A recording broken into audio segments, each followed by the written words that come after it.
it doesn't remain just as a concept, but it will get into your into your body, mind, and soul. So ideally, I would start with the concept of universal magnetism in very simple terms. So something which can't be explained by science was being clearly explained by our guru Vedatri Maharishi.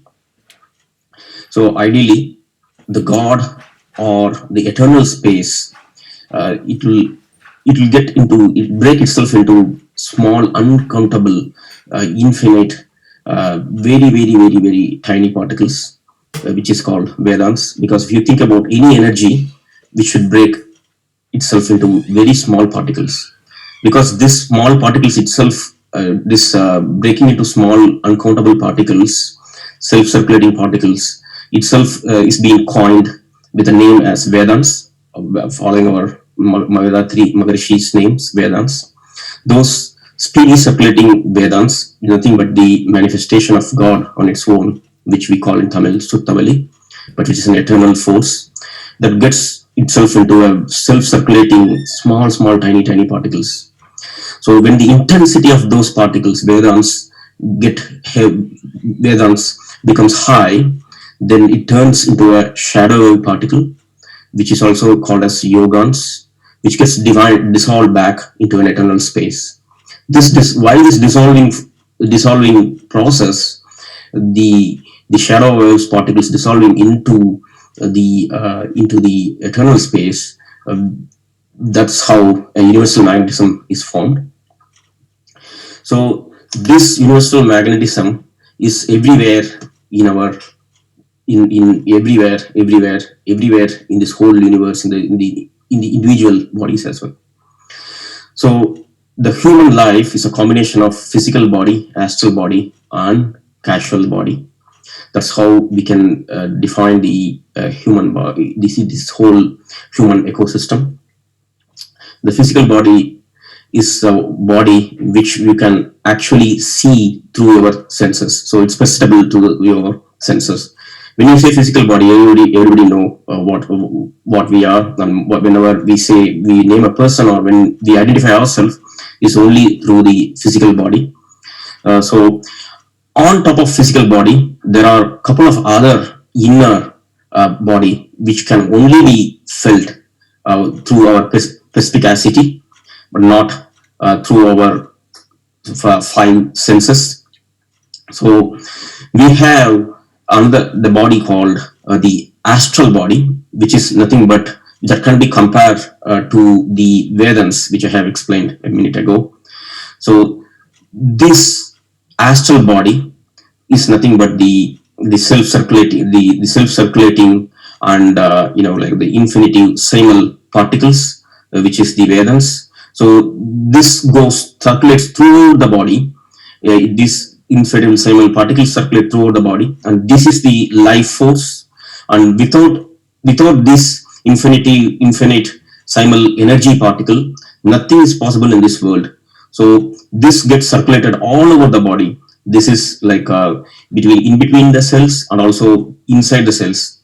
So ideally, if you think about how biomagnetism works, so whatever you have in the universe, we call it as a universal magnetism. Whatever you have in our human body or a human ecosystem, we call that as a biomagnetism. So ideally, whatever we feel as our senses through our eyes or our nose or ears or our skin, it is nothing but the emission of magnetism from this astral body. It gets dissolved into the eternal space, and this aggregate total of biomagnetism within a physical body is called the causal body, or the magnetic field, or the magnetic body. So the most outer layer is the physical body, what we see, and the next internal layer is the astral body, and then comes the magnetic field, or the biomagnetism, or the magnetic body. So ideally, any anything any any energy will form its own center. Say, for example, that's how the genetic center is formed. So even if you think about single cell organisms, still it will have its genetic center as a nucleus. That's what science called as an ectoplasm.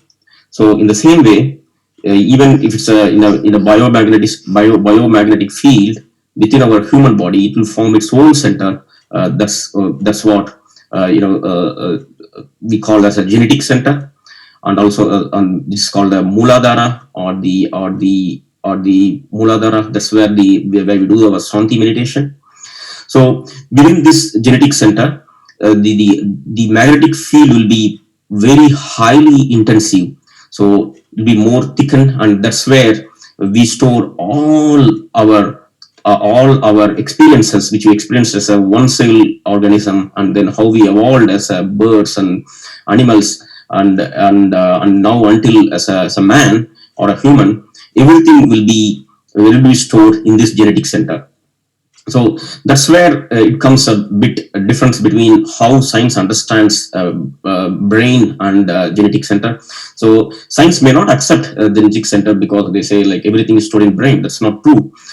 Even whatever brain experiences, everything gets stored into a very very tiny wave, in the form of tiny wave within this genetic center.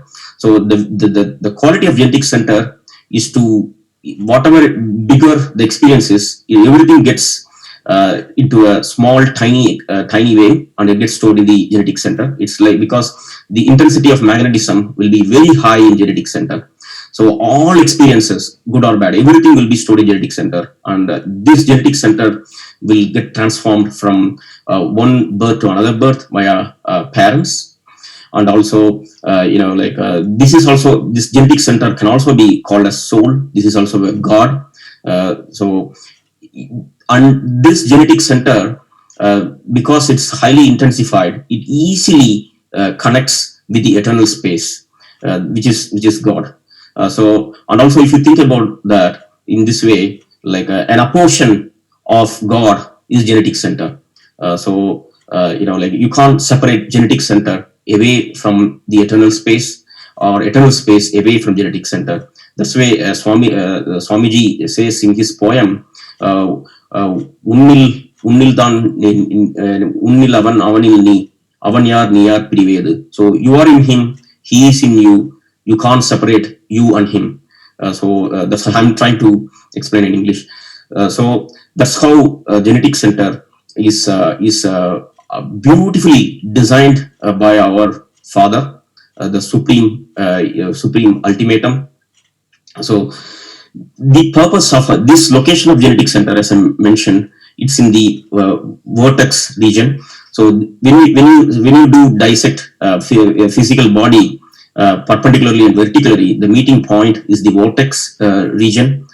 So the, any as I mentioned, any heavy magnetic waves will form its own center in this vortex region.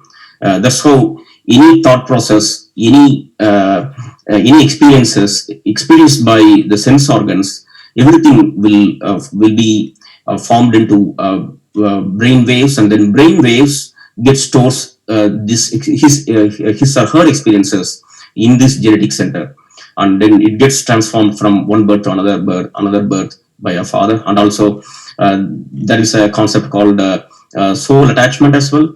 So for example, we can hear about child prodigies, etc., where you can where a 5-year-old child behaves like an expert. So it means that the particular child have attained a child prodigy, where it have attached the soul of an expert. So these things we have seen, we have heard about these things happening now and then. So these are all example that will clearly evidence how the genetic center works. And also in the Mooladhara, there is the waves are called clustered as a wave packet. The wave packet is the genetic center for humans, and this consists of waves, nothing but waves. So not only brain cells, whatever experiences experienced by every single cells of human body are all stored in this particular genetic center.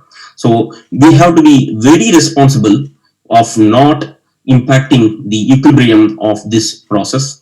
So if you are hurting others, or if you are hurting yourself, then everything have an impact in this genetic center. So people, if you think that you are only just hurting someone, what happens to me? That's not the case. So the waves from the genetic center of the recipient of your good or bad things, good or bad, will also get stored in this genetic center as well. So we are all interconnected by this genetic center, and genetic center is interconnected with the eternal space. So in this way, we can, by realizing this genetic center, we can also realize that we are the fraction of the ultimatum, and everyone around us, or every human being, every living organism, or a fraction of this ultimatum or the eternal space, and all are interconnected by this genetic center. Even like this genetic center is not only in human body; it's in all living organisms, even in a single cell organism, or a multicellular organism, or any animals or birds. Everyone has the genetic center. If you harm anyone, then definitely there will be an impact in your genetic center, and also the recipient's genetic center as well. So that's where we need to purify our genetic center every other day until we finish our journey towards consciousness.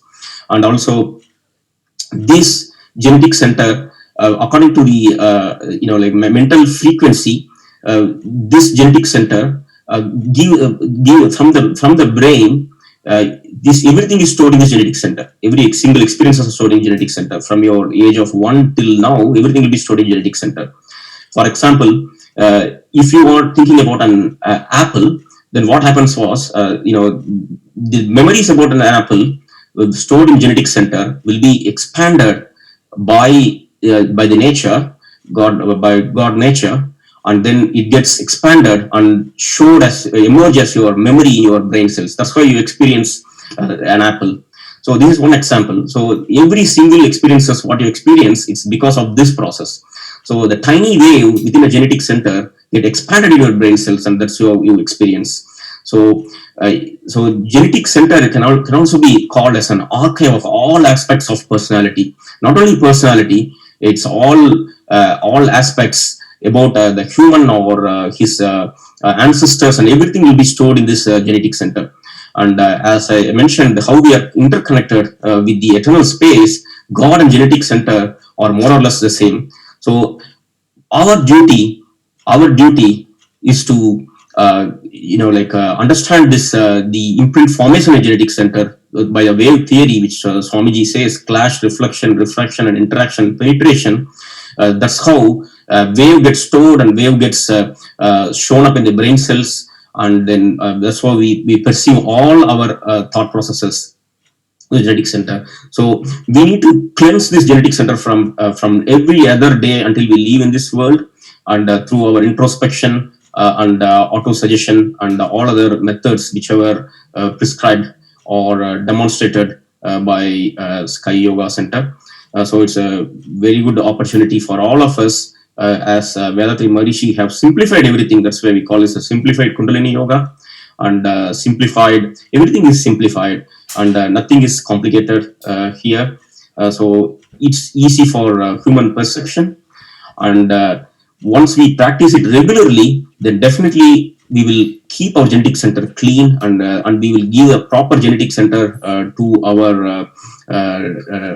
our children.